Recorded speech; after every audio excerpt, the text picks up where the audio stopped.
Hey, coaches, welcome back to Football Talk with Coach Chip. I got a lot of information for you today, so let's get started. Tips and ways to go fast with your offense. Don't forget our good friends over at Right Equipment, right-equipment.com. Stay tuned at the end. I'm going to give you some information about them. Leo Wright and all the dudes and dudettes up at Right Equipment in Birmingham, Alabama. Give them a holler. All right, tips and ways to go fast with your offense. This is not why you should do it, but this is more like how can you do it? Ways you can go faster. And I'm not talking about committing to it the way Tennessee does. Good Lord Almighty. If y'all watch them, the opening drive, I got to keep this evergreen, and this is 2021. Their opening drive against Missouri took every bit of a minute in real time. In real time, a little over a minute, 5 plays. 5 plays, a little over a minute. They were downfield pass, play action pass, run, and a couple screens. Holy cats. I'm Josh Heupel. And the reason I know that is right now I'm doing a study on Tennessee. It'll probably come out a few episodes down the line from here about their screen game and how they do it. But let's get started with tips and ways to go fast with your offense. Okay, don't forget we're on Football Talk with Coach Chip. All right, tips and ways to go fast, tempo with your offense. I'm not going to insult your intelligence and just read everything too. We're going to talk about it. But your snap count must be simple and it must be repped to the point of boredom. I'm a firm believer. When the kids are starting to get bored with something, it means they're learning it. But you need to rep it, rep it, rep it. Now, we just keep ours consistent, whether we're going normal speed or not. But I'm going to show you some things that we did toward the end of the video. I'm going to show you some actual game video. And no, it's not continuous because our camera guy didn't know we were going fast at the time and he kept stopping it. But I promise it was fast tempo. All right, practice going fast all year. I don't mean all the time in practice. I mean all year in the weight room. When we made the decision, and understand, we didn't go fast every snap. I mean, we're not stupid. When it called for it, we could do it. And we were a small school. We had a ton of kids going both ways. So we had to give ourselves a break sometimes. Okay, we'd play 18 to 20 kids in a game. And so we'd have to give ourselves a break, but you have to have a feel for it. You got a sense like, hey, they're tired. The other team's tired. Let's go. Let's go for the juggler right here. Let's stick that knife in and twist it a little bit and see if we can go ahead and put them out of our misery. And also we had to have a feel for when we were tired. The OC and DC have to have a good working relationship, and the head coach too, of course, on when it's time. There's been times where I didn't think about it, and the head coach would say, Coach, go fast. Okay. And the DC would say, hey, man, give us a break, or something like that. I said, okay. I mean, we're all on the same team. It's all about winning. It's all about succeeding. And we're all together. And it's not like, and even if you're at a school that doesn't share a lot of athletes on both sides of the ball, you have to have that going on. But we practice going fast in the weight room. I did everything on the whistle, and it helped that I was the strength guy too for so long. But we practiced going fast in the weight room. And I was set up the workouts where they were getting like those 10, 15-second breaks between reps, never more than 30 on certain days, to where they were literally muscle memory. We're going to go fast for a little bit, and we're going to take a short break, fast for a little bit, short break. And we did a lot of in-between lifts. There wasn't a lot of standing around. Like maybe a minute.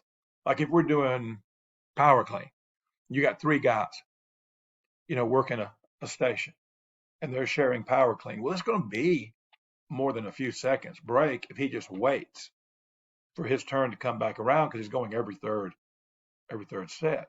So what we would do, have in-between lifts, and then they would only have the break during one guy's lift. So they would do actual power clean, then whatever the in-between lift was, and then have the short break. And then they'd go back to power clean, and then back to the in-between lift. Some people call them auxiliaries. Remember, I'm very simple. All right. Simple schemes. You can't overthink it. You can't do a lot of complicated stuff. This is why you don't see as many NFL teams do it, because some of their schemes are so complicated. Only have one or two pass pros. We only had two pass pros. Well, really three. We had the drop back, like 3-step out of gun, which is 5-step from under center. We had the rollout protection, and then the third one, of course, was the quick game, which the quick game to me is the same as the drop back, except you're not dropping back. They're responsible for the same guys. They're just blocking them on the line of scrimmage, keeping them on the line of scrimmage. So it's really only two pass pros, the rollout, sprint out, and then the drop back. Got to keep it simple. Limit your run schemes. That's why you see so many college teams with just 3, 4, 5 at the most run schemes. Somebody made the comment about the South Carolina Auburn game. The guy just ran 2 plays in the second half. First off, that's not true. He had like 24, 25 snaps in the second half. And he ran the inside zone 11 times, outside zone 1 time. Left, right, it doesn't matter. Ran the zone scheme 12 times, 11 inside, 12 outside, 1 outside. So half the snaps were zone scheme. Okay. But they were presented differently. And there's so many different ways to run zone. With you got the kick out on the backside, the slide zone and stuff like that. You can insert and run a lead.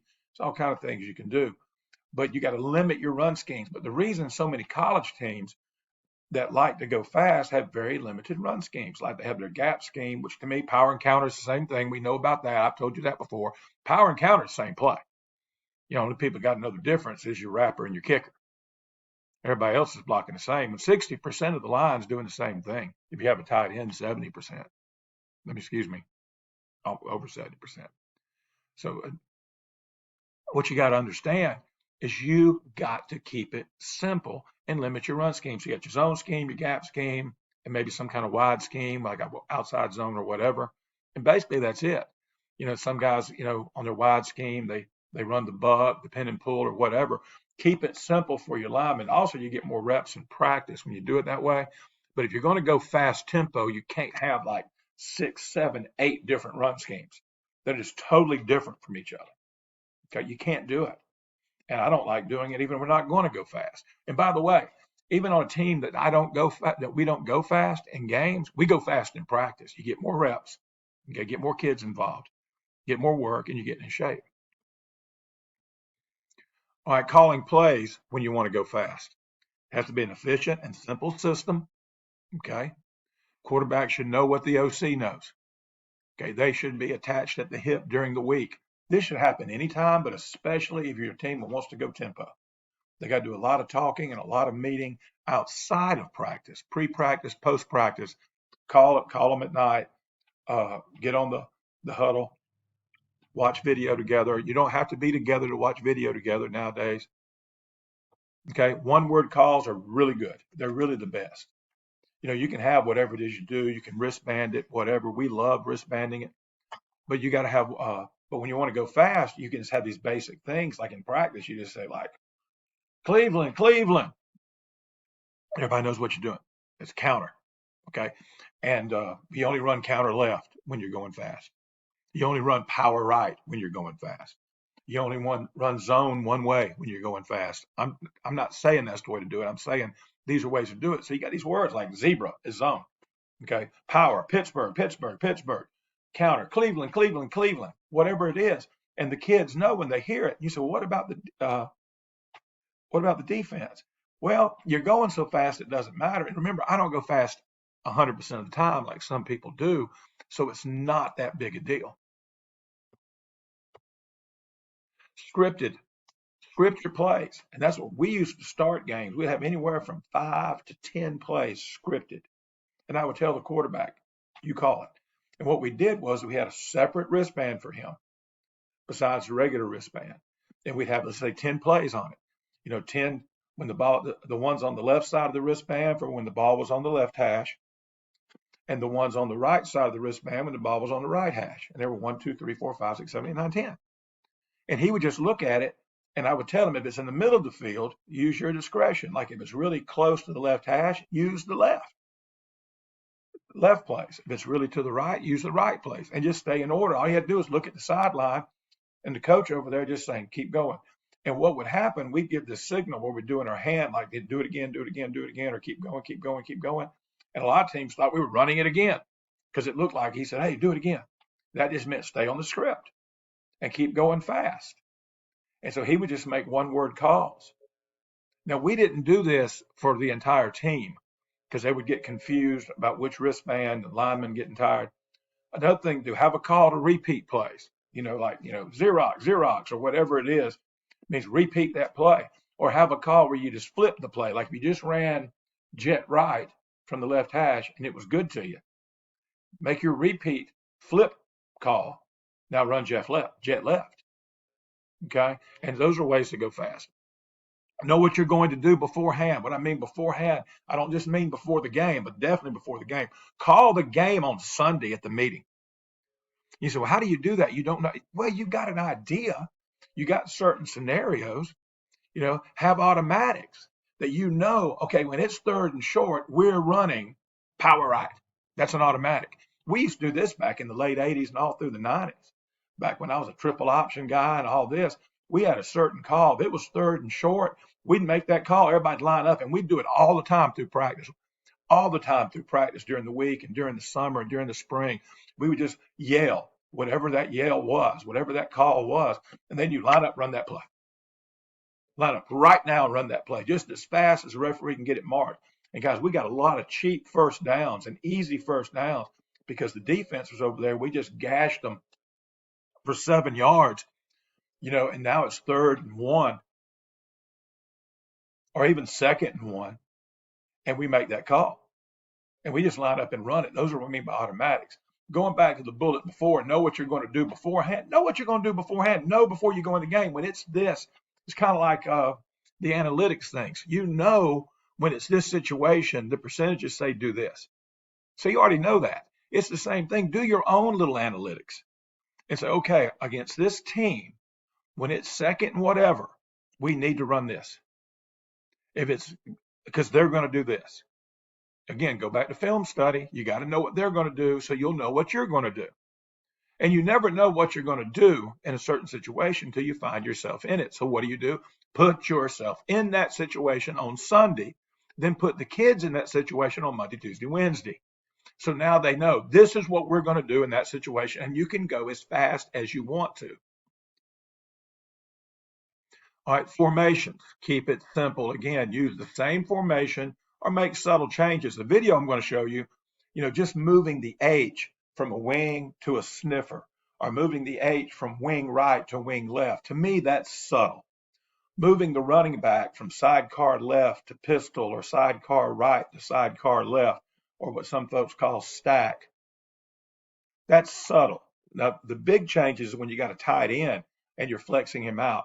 When you got a left receiver and a right receiver, an X and a Y, and you're trying to flip them. And I see so many college teams doing this. I said, you're not trying to go fast. You're not trying to go fast. If you're flipping wide receivers from one set of numbers to the other set of numbers, you call yourself going fast, but you're being intellectually dishonest with yourself. A lot of guys, like we called them X and Y. And it could have been called L and R because they never flipped. Now, when we weren't going fast and we were trying to formation somebody and outflank them, we had an overcall. Because remember, we didn't go fast all the time. And I don't think that's doable for most programs. College is doable, but my God, they dress out 100 kids, 85 on scholarship. I haven't coached a team but a few times in my career with over 85 kids, and none of them were on scholarship. All right, leave players where they are when the whistle blows. Here's what I mean. You'll see this on a video I'm going to show you. Leave them where they are. And this is exactly what I mean. If we're on the left hash and we run jet right, and I'm going to show you that, okay? We're on the left hash and we run jet right or something off jet right, whether it be quarterback power, counter, jet pass. Where is my jetter, who I call a Z, the slot guy, when the play is over? He's on the right. So you need to call a play with him on the right if you want to go fast. Now, once there's a dead ball situation, and I'm going to show you that, like an injured player, then you can line up like you're going to go fast. see what they're in, try to draw them off sides, and then flip your guys and take your time because it's already a dead ball situation anyway. Clock is stopped. The defense already had a break. Somebody was hurt. It's a situation I'm going to show you where we had a right tackle get dinged up and put another one in, and you can see we slowed it down. Well, the referee slowed it down because the kid was hurt. How do you handle substitutions? You don't do it. Now, there are exceptions to this, like on dead balls. Kids hurt, kids gassed. Remember, our kids go both ways. So you can take them out on a dead ball. Make it quick and try to do your substitutions, if at all, when the ball's on your hash, right in front of you on your sideline, where it's no different than we're going, hey, Jimmy, come here, get out there, Bill. That kind of stuff. Wide receivers, we did this all the time. If it was a long pass route and like we, try to take the top off the defense, whether he caught it or he missed it, we take him out. Because you can't tell me that he's going to be 100% on the next play when he just ran a 60-yard sprint trying to catch a football as fast as he could possibly go. So we just tell him, get off the field. And we practiced that too. In practice, when we did inside, outside, when we do pass scale, we take them out. If we threw the fade to the X or the L, whether he caught it or not, we took him out. Okay. And we love to throw it on our sidelines. All he had to do was get up, walk off the field, the other one step right back on. Meanwhile, their DB is stuck. He's on your sideline, and he ain't going to get off the field before you snap the ball if you're going up tempo. I hope he does try to get off the field. They're going to have to burn a timeout, okay? So you put a fresh guy in there. And I know there's, depth is an issue for some of us. All right, between plays, what do? First off, this is a practice thing too. You do it during drills. You say, how do you hand the ball to the referee in practice? You don't. You hand it to the coach. You say, always don't flip it to him, okay? Because it's a referee. It's not a football player.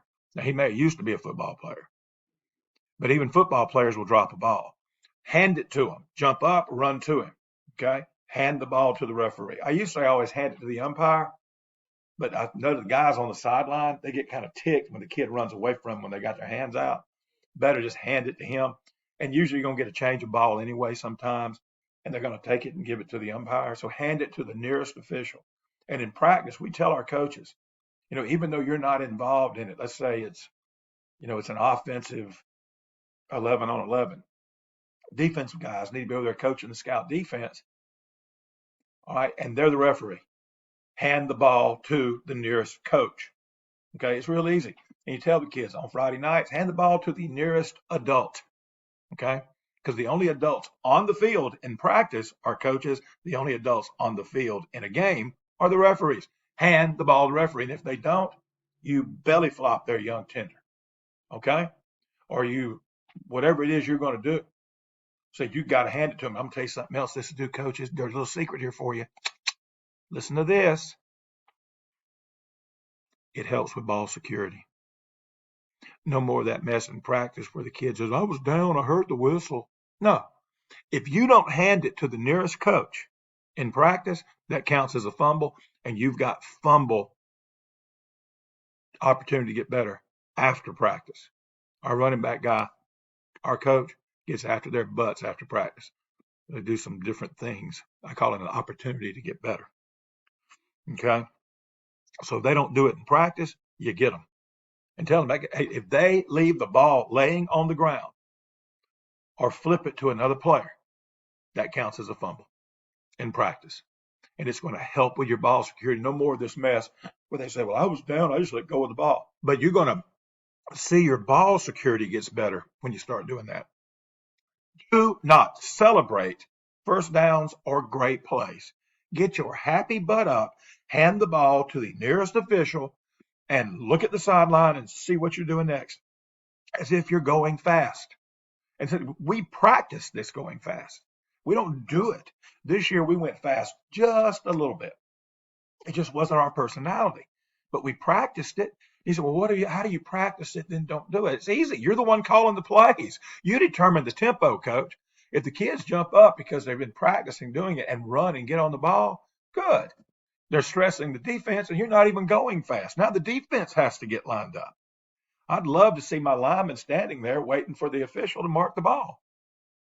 So don't celebrate first downs. Don't celebrate pancake blocks. Okay, we don't have time for that. You can celebrate on the sideline. Come over there and get your whatever thing you got for big plays, and they put it on, and the crowd cheers and all that kind of good stuff. Do not celebrate first downs. Nobody got time for that. Get your butt up and line up. OL, what do? Find the umpire. I always told them, say, find the fat guy. Okay, and that's not fair. Only 95% of the umpires are fat. They say, well, you sure are getting on fat people. Well, I used to be fat, so I can. So the OL needs to find the umpire, because the umpire is going to be where the ball's marked. Watch a game. He never gets outside the hash marks. Okay, that's the umpire's purview. About 10 yards deep at the most from the line of scrimmage and from hash to hash, because the ball's always going to be marked on a hash or inside of a hash. He's the one that marks it. The guys on the side mark it, where it's down, but then they give it to the umpire and he places it down. The ball is going to be snapped from where the umpire is at the end of the play. Practice finding the umpire. Have you a young coach that does it in practice? So a volunteer, a community guy.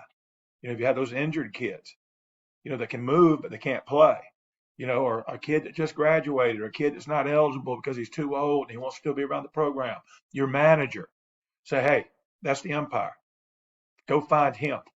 And you'll yell, find the ball, find the ball, find the ball, find the ball, my butt. What happens is when kids really don't know the game, when they first start doing this, they're going to run to where the ball is, and the ball gets moved to where the umpire is. Now they're running around wasting energy. Find the umpire. That's where the ball's going to be. Okay, that saves a lot of needless running around. All right, must be in great shape. Got to be. You don't get in shape in August, by the way. That's so 1970s and 80s. Your butt better be in shape by the time August gets here. That's why we have June and July. I hear some states aren't allowed to do that.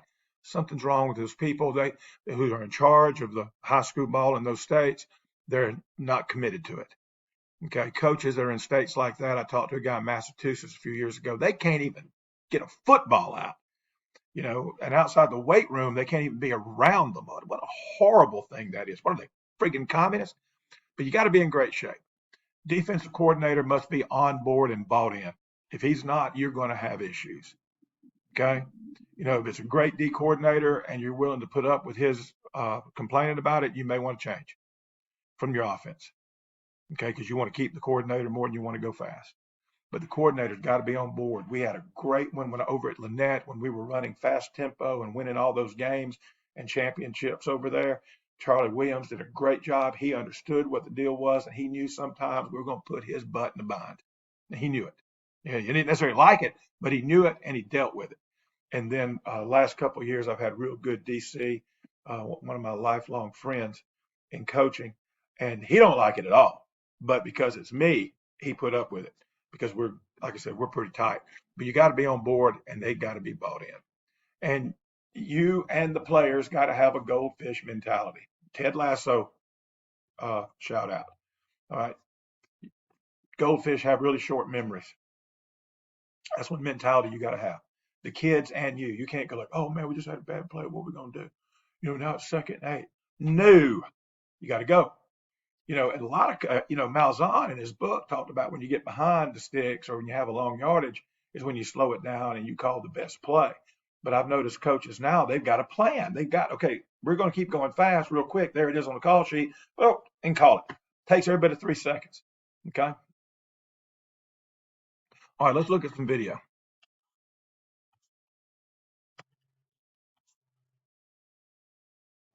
All right, now here's the scenario, okay? The scenario is it's early in the 2nd quarter, and we just got down to the eventual 4A state champs, 21-0.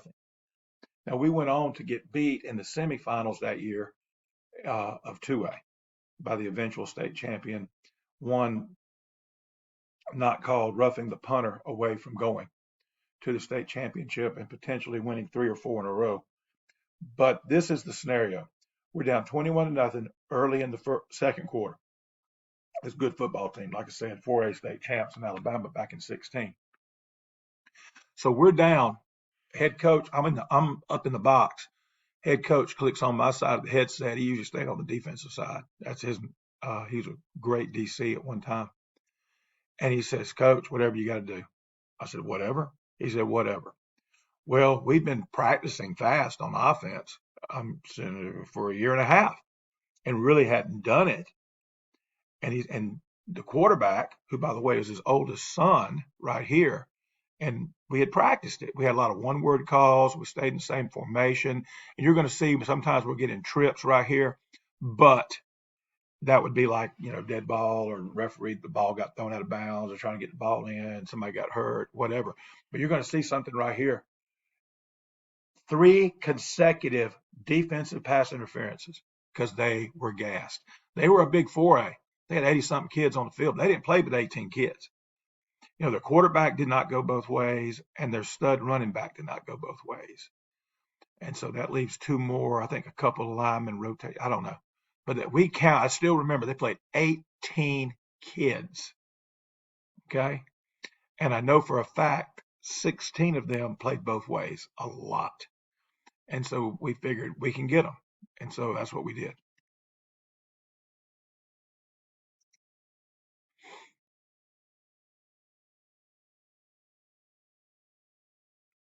And you say, well, why did he leave the pocket? Yeah, he should have stayed in there, but guess what?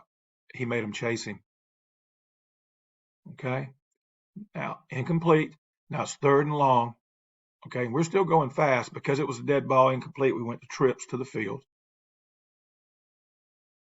And there's the first one. That's your first PI, number 1. Okay. So we get a 15-yard penalty. Now it's 3rd and 5. Okay. And we stay in the same formation. Still trips to the right. And I don't know why they put the ball in the middle of the field. PI number 2. These are back-to-back plays now. All right, so that's the second one. Now we're trips to the left. We had time to adjust and all that. Boom, he reached out and pushed him. PI number 3. Okay, and they were nutting up on their sideline, but at their kids. Not at the referees. These were all obvious pass interference. That last one was right in front of them. They didn't fuss about that one. And so, boom, right here, we got them tired. Great pass. Now we got the ball on the 5-yard line. And they are gassed because we're going fast. I know it's broke up, and this is our power read. Bam, touchdown. Okay, so you got 3 PIs. I don't know why this is on there twice, the touchdown. And they're gassed. I mean, it took us, on clock time, it was less than a minute. All right, now it's 21-7. Okay, they got it, I think 3 and out, or maybe 5 or 6 and out, I don't know, but they punted the ball, and we get the ball on the 30 coming out. And it's still 21-7 midway through the second quarter. Okay. Right there. Good. But we're not trying to get out of bounds. This is not like that. It's not hurry up. It's just up tempo. It's not into the, but it looks just like the other rollout, doesn't it? It's not, though. Look, it's not the same play. Kid almost caught it. Boom. They're gassed because we can't. Tide players make mental mistakes. Okay. What Vince Lombardi said, fatigue makes cowards of us all. I'm not saying 16's a coward. He's not. But he made a mistake because he's tired. And I hate that our film guy, because he didn't know we were going up tempo, and he's on the other side, up on the press box away from me. So you can see what we're doing. Even though that was a delay of game, we're not worried about running the play. I mean, or stopping the clock. We want to go fast to gas them. So we line right back up, and we go, no play. And boom, they jump. See? Now also watch his pass rush slows down. Okay? And he was a heck of a player. But you can see his stance is different and all that. We run the ball a little bit, keeping them honest. Boom. Little play action pass. Good job. Boom. And again, he's not trying to get out of bounds. We're just playing football at a high rate of speed. Now we go trips to the left. Okay. Believe it or not, you see our guy went in motion. They called encroachment on them. Again, they're tired. The defense is gassed. A little rollout. This is our, you saw so far. What have we done? We've done our drop back protection, our rollout protection. That was a great catch, by the way. A kid could catch. Okay. And we boom, come right back. Now, let me tell you, if you've followed me, this is before we quit running rocket. This is a bad rocket because he's too deep and all that. But it was a purpose for it. Now, after this game, we start selling out completely to jet. We'd always been running jet. And when we got a big play, we got the ball down inside the 20. The quarterback called the play. He knew what was coming. It was jet. Now, this one was rocket. And there's a purpose behind this. We want to gain yards, but if we don't, it's okay because watch what we do to the defense. See, way too deep. Terrible play. This, boom. There's 16's tired butt. Believe it or not, they didn't call that a fumble. Okay. We got away with one. But they're look at 16 now. We just made him chase our fastest guy. Their DB's tired. He's been chasing us. And that's what happens. Okay? That's what happens when you go fast. All right, here's a way to go fast. That's different. Okay, now what we're doing, we're not in a big hurry. We're going to snap it, 40-second clock. We're going to snap it by 20. And that's kind of our normal tempo. Some of them are snapped in the 20s. In the 20s, it's a 40-second clock that we use in Alabama. And I just wanted you to see how we do the formations. Now notice we're Z to the left. We've got the H down here to the field, to the boundary, and the running backs to the boundary. Fake jet, good fake by Z, quarterback power. Okay, that's what I call quarterback power. Now watch, we're going to line right back up. And again, it's going to be a break, and I'm sorry, but see, you can see linemen already starting to come into the picture to find the ball. And they weren't the best shape in the world or the fastest linemen in the world. Look, same formation. Even the ball was on the left hash, I was on the right hash, but we're same formation. Why? You can run it quicker that way. We're going to come back, boom, we're going to run the jet. Even into the boundary, we're going to run the jet because we want to go fast. Now, if they've been to the field, he probably checks out. All right, watch this. Same formation. And I wish, like I said, we had it continually rolling, continuous loop of it, and you can see how fast we were doing it. Okay, same formation. Same motion, fake the jet, boom, come back, run the counter, and it's a touchdown. Okay, 3 plays, same formation, and that's how we did it. All right, now watch this. Same formation, different game, different scenario. You can tell different uniforms, and we're going to do it a little bit different this time. Boom, there's the jet. Okay, gain some yards, good. How about a late hit, ref? All right, line right back up. Look at the big old boys coming into view. Okay, now I know it's not as fast as you're going to see college guys do it. Remember, our kids go both ways too. Now it's the same formation, but we flipped it. See what we did? Subtle change with the tailback. See, the tailback was here previous play. H was over here previous play. But to me, that's subtle. All they got to do is walk over there. It takes 2 seconds. All right, and you can do it while everybody's lined up, while you're calling the play. Always give formation first. If you're not going to give just a one word, which tells them formation and play, if you're going to give them formation and the play with 2 different words or signals, formation's got to come first. That way they can be lining up while you're giving the quarterback the play, and then the quarterback tell them to play. And you're talking about every bit of 4 or 5 seconds doing that. Get them lined up. And you say, well, what about the Z? He was way over here, but he just ran the jet and was tackled right here. So all he's got to do is get up, walk right here, and line up. It's the same thing for him.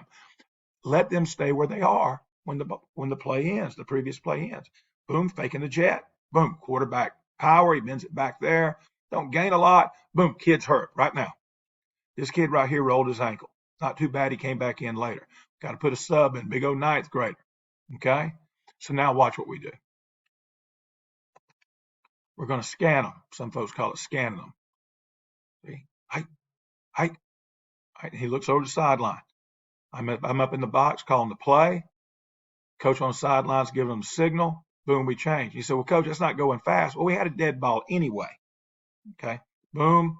And we run the buck. Okay, now watch. We'll line right back up. Look at number 2. Look at the sideline. Get ready to line up. Look where he lined up. Same play where he was when the previous play ended. These 2 guys were right around the ball anyway. Since they're close to the ball by alignment, talking about running back and the H, it's no big deal. Thing is going long, and I'm sorry. Boom, fake the jet, and throw the jet pass right there. Way to put it in between them. That cover 2 ain't going to work on his 6-7 butt. Okay. So remember, that's some ways, some tips on how to go fast. I know it went long. You can break it up, watch it like you want to. I mean, heck, you're in charge. Don't forget our friends at Right Equipment. Right Equipment, okay? They can do it. Folks, they're in Alabama, Indiana, Pennsylvania, North Carolina, Arizona, California. It sounds like a Johnny Cash song. Florida, Michigan, Utah, Missouri, South Carolina, Tennessee, Louisiana, Ohio. And I didn't do them all. They do big public schools, small public schools, private gyms, home gyms, police and fire stations, fitness centers, colleges, universities, professional sports teams, a lot of semi-pro or minor league sports teams use them. And they do private training facilities where you go in for your private training. All right, Leo Wright is good people. Been doing it since 1979. Financing is available. They've got the new next gen bars, and they've got the great bumper plates, and most everything, if not everything, is made right here in the good old US of A. All right, remember, click on like, subscribe, and share it with all your friends. And until next time, let's all say it together. Be elite.